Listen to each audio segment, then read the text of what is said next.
I was told by our FireEye's country manager here in Korea about my resemblance to Kenny G. I know the hair.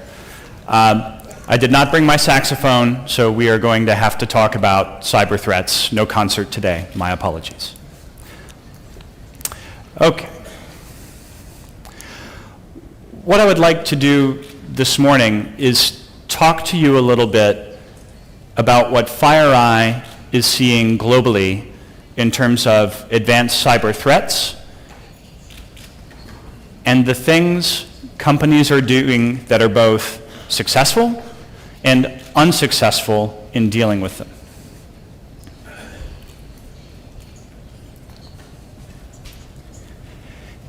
If we look at some of our data for 2013 into the beginning of 2014, the average time between an attack breaching an organization and that organization finding out about it was 229 days, over 6 months.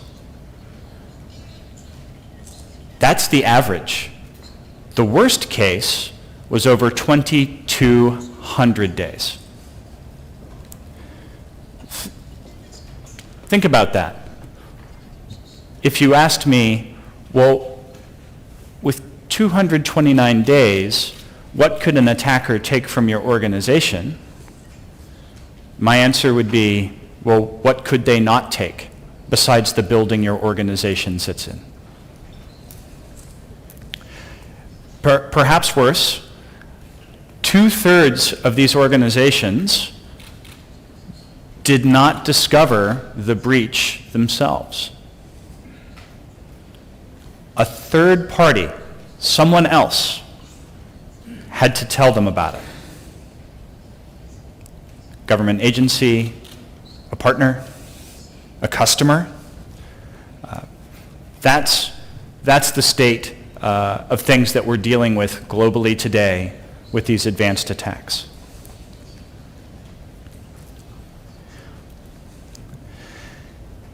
If we look at the organizations that are being attacked by sector, we really can't find a sector that's not included in the list.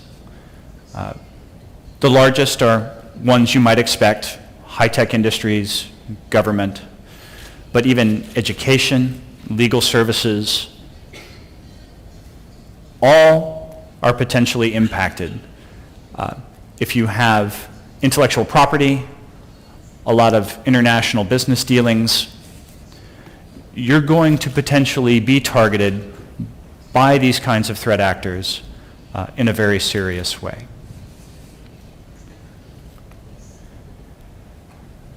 Two interesting trends from last year.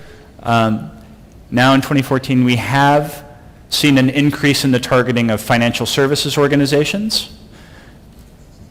but more interesting, a significant increase in targeting media and entertainment organizations. Why would that be? Most of that increase is due to the targeting of news organizations, an attempt to attack newspapers, cable news channels, internet news sites to identify news sources and stories that might be negative about certain countries before they're published.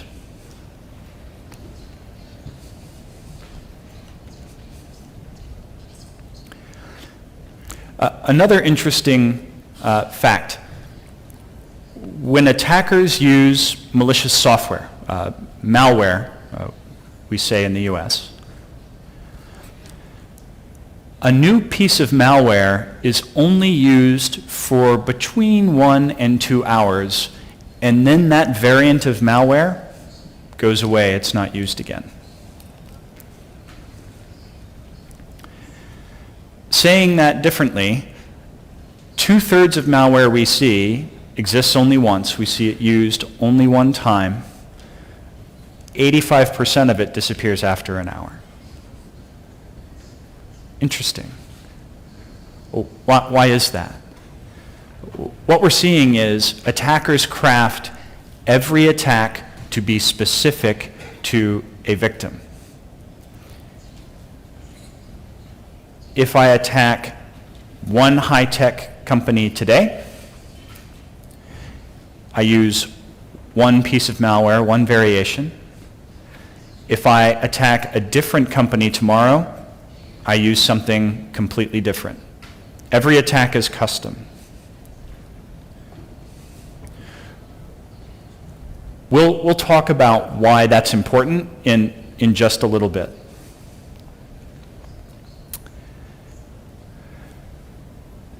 Earlier this year, FireEye published something we call our Maginot Line Report. For those not familiar with European history, the Maginot Line was built by France after World War I. They put a line of defenses along their border with Germany. And the wall was designed to prevent the kinds of attacks France suffered from in World War I.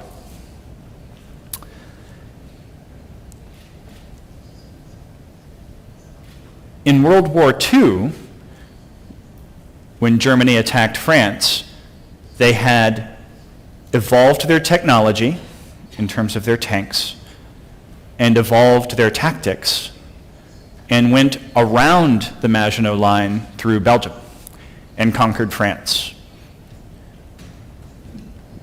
We felt that this historical metaphor was appropriate for some of the things we see in organizations trying to protect themselves today.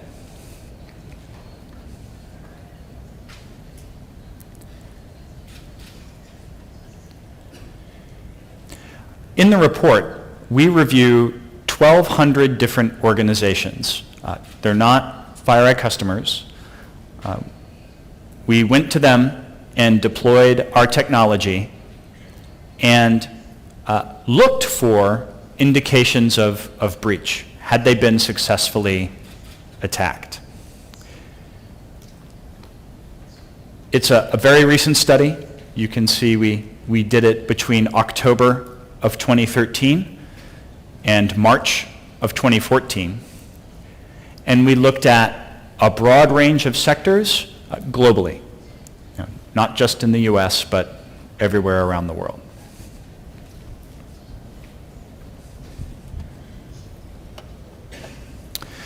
Here's what we found. 97% of those 1,200 organizations were in fact compromised and they did not know it. 97% of 1,200 randomly selected global companies.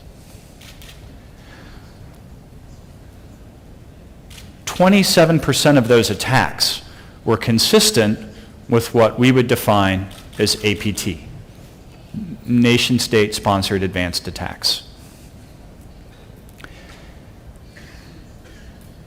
And where those attacks were successful, we found that the victims didn't just miss one thing. It wasn't one little piece of malicious software they didn't see. On average, they missed over 120 different pieces of malicious software being used against them in their environment.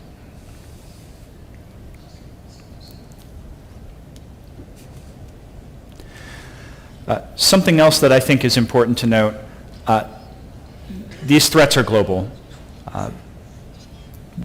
While we've been dealing with them in the United States for a long period of time, we see a large degree of activity everywhere around the globe. South Korea is second on the list after the US. I'm sometimes asked, why is that? Why is South Korea that high on the list? I see two primary reasons. My opinion, this is conjecture, but my opinion. One, a very advanced nation, very strong economically, with a lot of high-tech business. and two, geopolitical, where you are physically in Asia and the strategic importance of South Korea.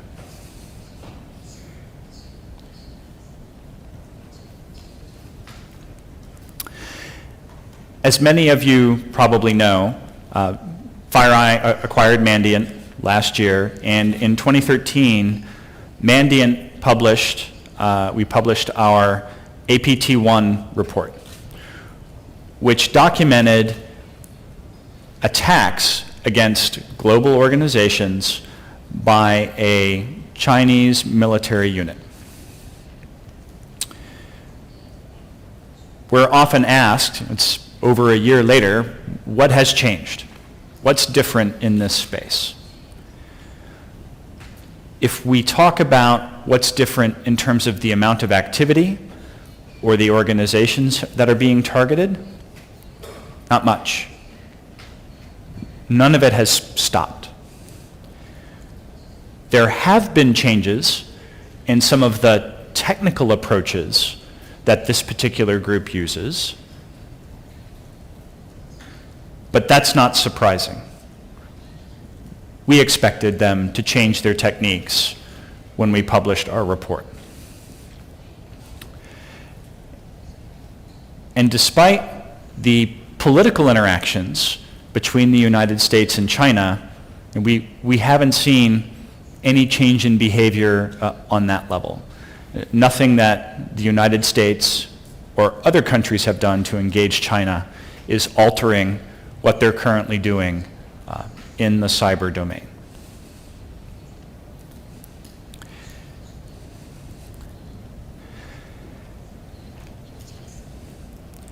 Now, we're not surprised by that.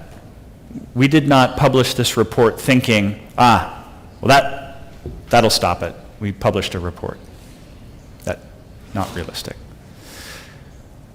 We published it because we wanted the opportunity to educate so we could have a conversation about what's really happening, so organizations, like the ones you represent, could be better educated to protect yourselves.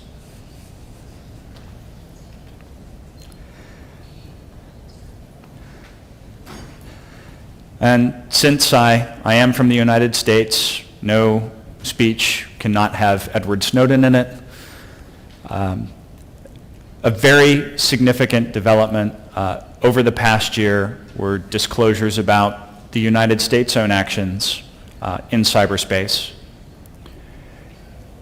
And to further complicate matters, the US government indicted 5 officials associated with the Chinese military unit that Mandiant reported on in 2013. Now, I should point out, the US government did that not based on our report, but based on their own information, their own intelligence. But it's interesting to see that our intelligence as a private company and a government's intelligence reach the same conclusion. I think it proves out many of the things that we claimed in our report last year. If I were to make any prediction, it's that more things will happen in the future between the governments of various countries that make this conversation about the threats to private organizations in cyberspace more complicated, not less complicated. I think there's more to come that will make our jobs perhaps a little bit harder.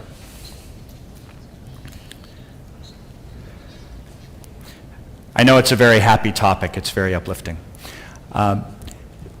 Let's talk a little bit about some of the more detailed things that we're seeing in terms of attack behavior.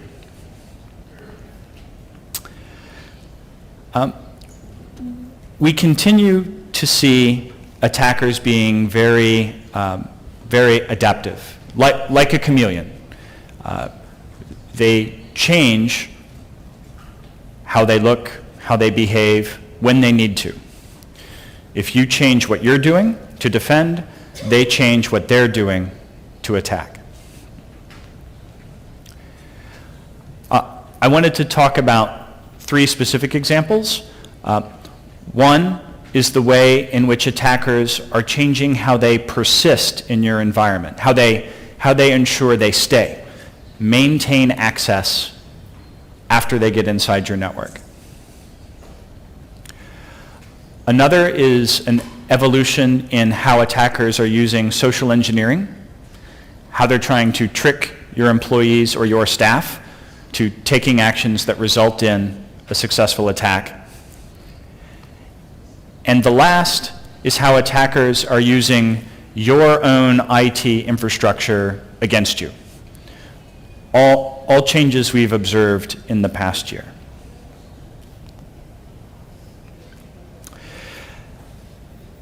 Persistence, historically, before this past year, was accomplished by attackers installing malware in your computer systems and then configuring the operating system, Microsoft Windows, to start that malicious software every time the computer started.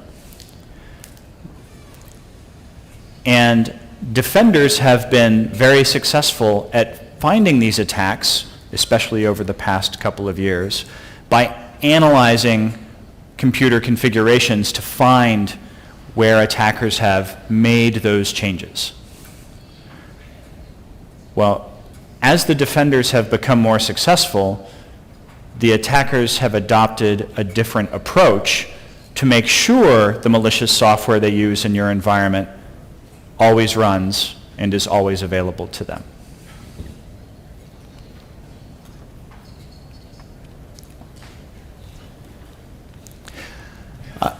The attackers are using a technique now that we call DLL search order hijacking.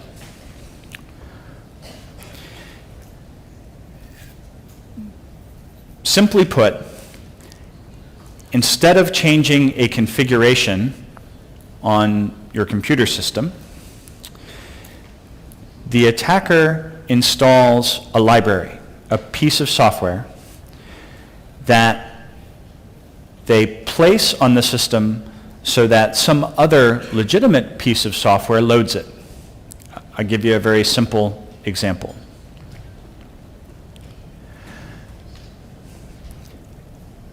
Every time your computer starts, a process called Windows Explorer also starts. Attackers might put a library in that impersonates something Windows Explorer normally uses and loads, and that tricks Windows Explorer into loading the attacker's software as opposed to other legitimate pieces of the operating system.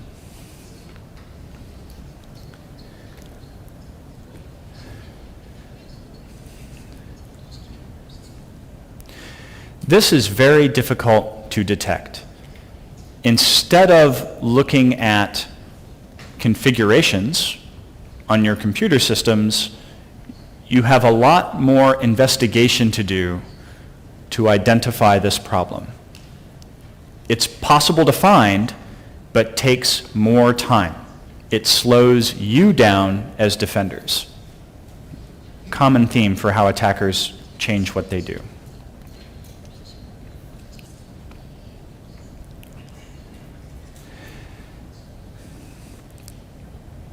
Now, this technique is not new. This particular approach, I know as FireEye, we first talked about in 2010. But attackers didn't need to use it then. It's more work for them. They didn't need to use it in 2010. But now, in 2014, they do. And so they make that adaptation in order to be as effective as they need to be to attack your organizations. One lesson to take away from this is it's very important that if you can detect an initial attack, the first attack, you need to do so, because if the attacker has time to set up something like what I just described, it's now much more difficult to find and much more expensive.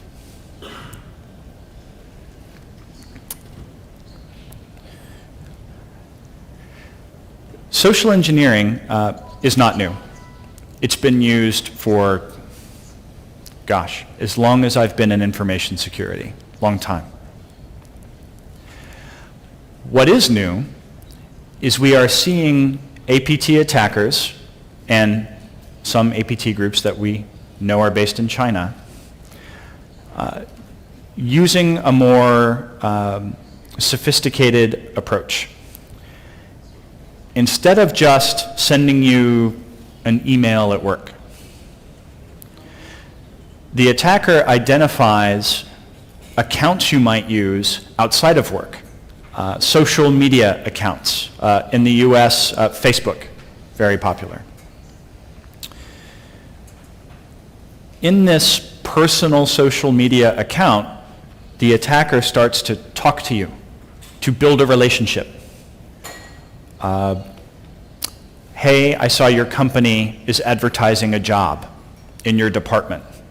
I would love to apply. Can you tell me more about that, for example? After the attacker builds up trust in that personal social media account, the attacker then builds up a story so that when they send you an email at your work email account, you're expecting it, you know it came from this person you met on social media, and you trust it, and you click on the attachment and do what the attacker wants you to do.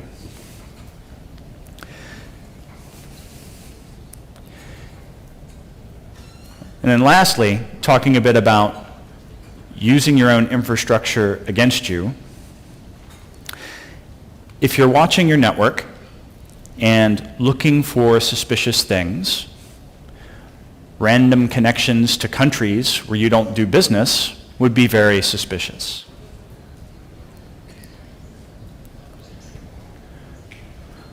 Well, instead of doing that, we see attackers using your own IT infrastructure, for example, some of your company's web servers, to assist in the compromise. So what might happen is the attacker delivers malicious software to your users, again with some of the social engineering attacks I described. Your users click on the attachments, the malware runs, and it has a command and control connection that goes back to the attacker. But first, it goes to one of your web servers before going back to some other location where the attacker might be. Again, making detection, while not impossible, significantly more difficult.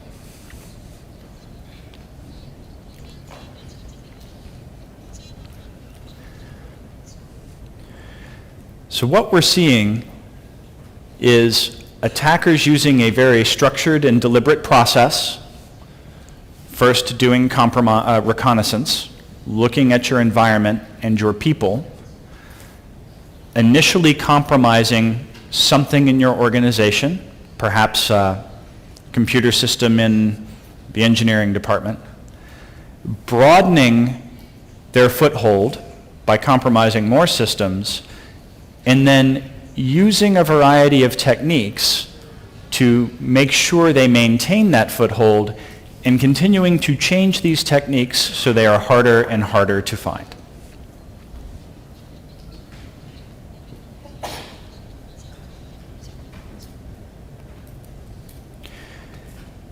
The key lesson to take away is every day the attacker's behavior changes and it's new. So if we start talking about what's working, keep that in mind. If you also are not evolving and changing and trying to understand how the attacker is changing, then you're probably not going to be effective against these kinds of problems. Let's talk about a couple of things. I talk to a lot of information security organizations around the world, and I typically see two different mindsets. One is a wartime mindset, another is a peacetime mindset. And I'll explain that just a little bit.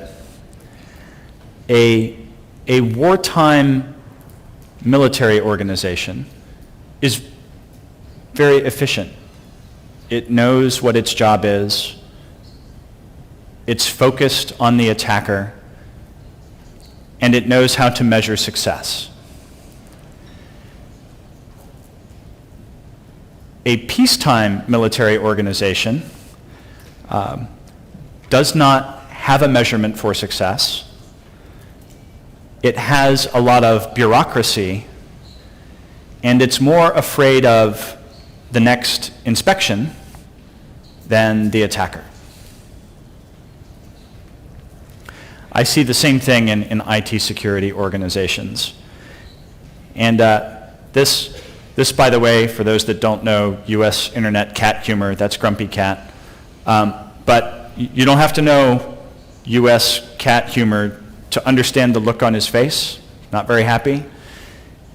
If you have a security manager, somebody in a security operations center who has a wartime mindset, they're thinking the right way, but they're in a peacetime mindset organization that's not focused on these kinds of attacks and the things that have the most risk to your business, this is the look on your face. Not happy at all.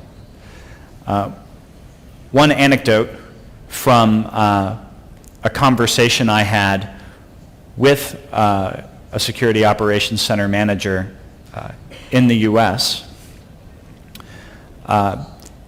He told me, Dave, I know you've told me the things I need to do to find these attacks, but my bosses have told me I have to spend my time on all this work, these other products we've bought that don't work.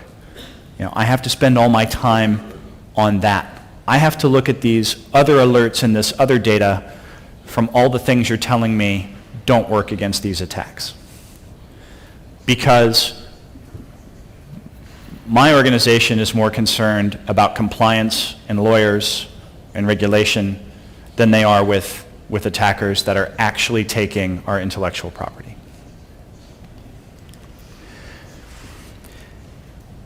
And that leads me to something else I've tended to see in a lot of IT security organizations, and that's buying products and solutions that make a lot of work for you.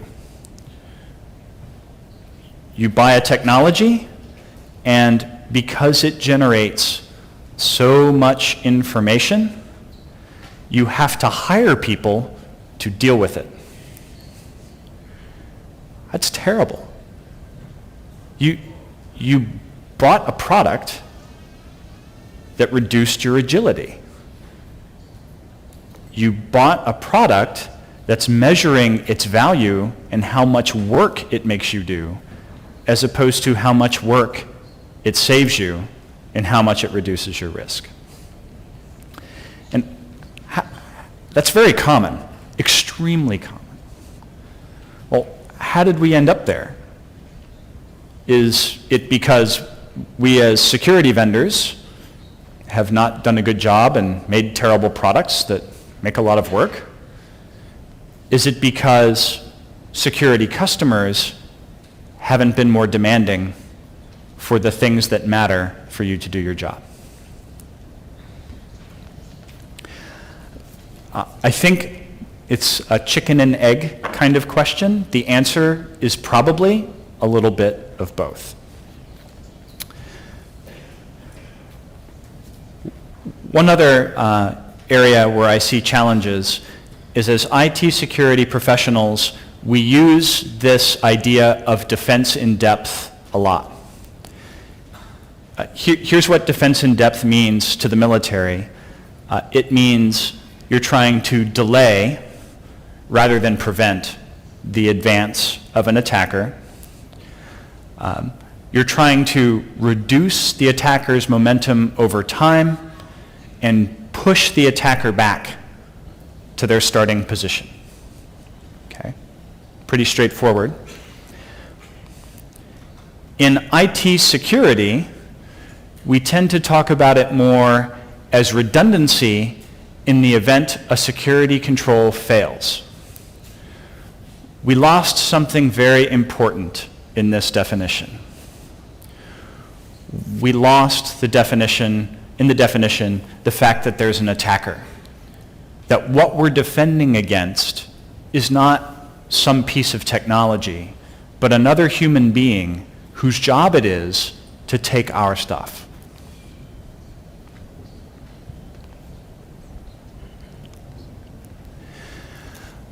Another challenge I see with defense in depth is companies tend to do this. They deploy a firewall. They deploy an intrusion detection system. They deploy a security information and event management system, and they deploy antivirus. Okay? Four layers. Companies think that's 4 layers. Well, it's not. These technologies all work in a very similar way.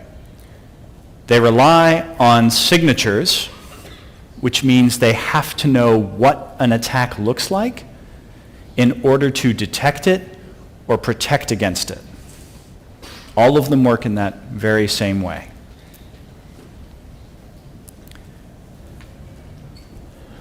Well, you don't have 4 layers there. You have 1. You have a signature-based protection layer. And that's okay. That's okay. You need that. But it's not defense in depth.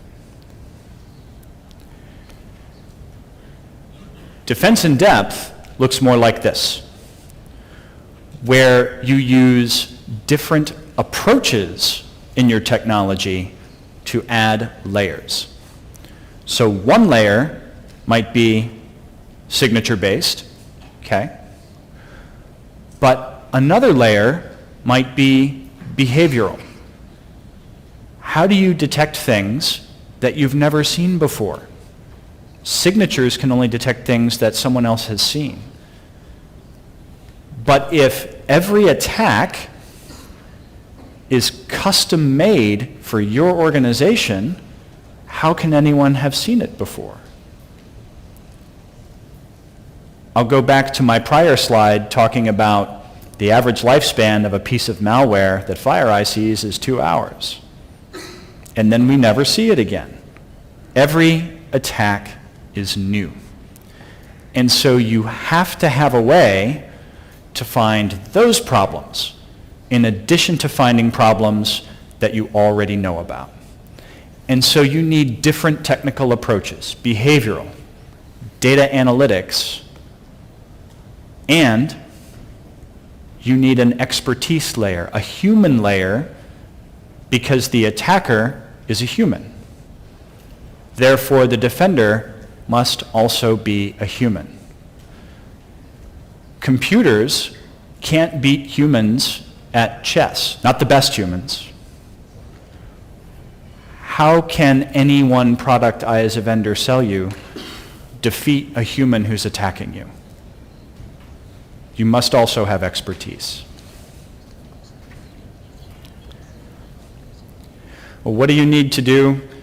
You need to think about implementing a continuous process with technology, with expertise, with intelligence about attackers, where you are detecting attacks that you are probably missing today, preventing the attacks you can prevent, analyzing attacks when they occur, and then resolving them, and investing so that this process happens all the time and happens very quickly.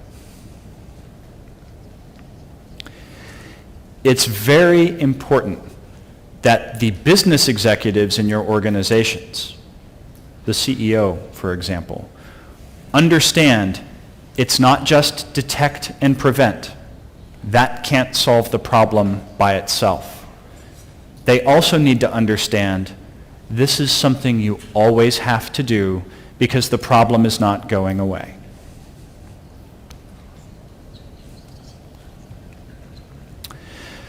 So briefly to wrap up, what are we seeing that's working?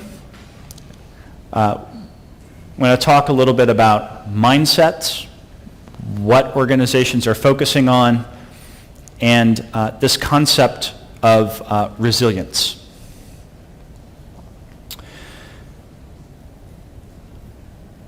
The most successful organizations I see at protecting themselves have a wartime mindset. This doesn't mean you're going to hack back, hack the attacker. That's not what I mean. It means you're focused on protecting yourself from the attacker. You know it's a human being, and your organization understands that your job every day is to work against that person or people in protecting your environment. And it's vitally important to be successful over the long term that business executives, besides the Chief Information Security Officer, understand this. Beyond compliance, having to comply with rules from the government or industry, procedures, they will never protect you from attackers, ever. There is no compliance checklist where if you do it, I can promise you, you will be successful.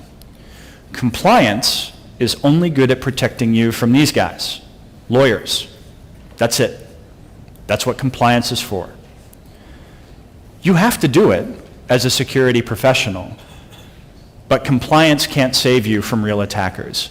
And you have to understand that and make the necessary investments in order to deal with that reality. And then lastly, resilience. This, for those that don't know, that's a honey badger. And why do I have that up there for resilience? A honey badger in its native environment will stick its head in hornets' nests, will hunt and get bitten by poisonous snakes, will get stepped on by larger creatures, and it just keeps going. You have to understand that you will be attacked. You cannot stop an organization, a professional attacker, from wanting to come after you. You have to be able to deal with that and deal with that without disrupting your business. You have to be resilient. I'll close just very briefly by telling you, well, why FireEye? Why are we in this business, and how can we help with this? Well, it's really how we've built our entire company from the ground up since 2004. And we've really focused on building new and innovative technologies. For example, our MVX engine, which is trying to provide you a different way to find these attacks than the technologies you've been using for the last 2 decades. And we're trying to provide that not just as a point solution, but as an entire architecture and platform. So everywhere where these attackers will focus, we have a solution for you. And if you get multiple pieces of this platform, they work together, and they work together in a way that doesn't create work for you. You don't have to go ask for 4 new people when you buy new technology. That's ridiculous. You should never have to do that. We're trying to make you more efficient and more effective against these adaptable, agile attacks.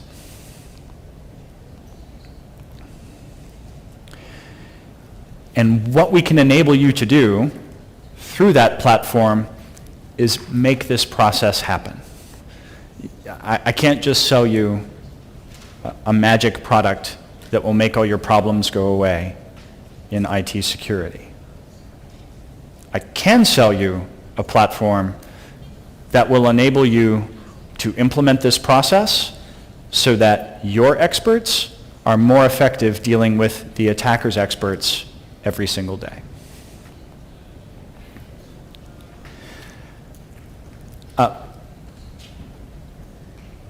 I wanted to leave you with one thought as we go to the next session. At the end of the day, you, as security practitioners and customers of the security market, you drive my behavior. If what I do doesn't provide value, you're not going to buy it, you're not going to use it. Whatever vendor, whatever partner you work with, us, anyone else, whoever it is, you need to demand that security technologies are innovative, that they become more effective, that companies provide them truly understand what attackers are doing today, and with every investment you make, I should make your job easier, I should make you more agile, and if I fail to do those things, you should put me out of business by not buying what I'm trying to provide you. You have responsibility for continuing to evolve the market so that we as a security community have what we need to deal with the kinds of attacks that are coming not today, but tomorrow, and the day after that, and the day after that.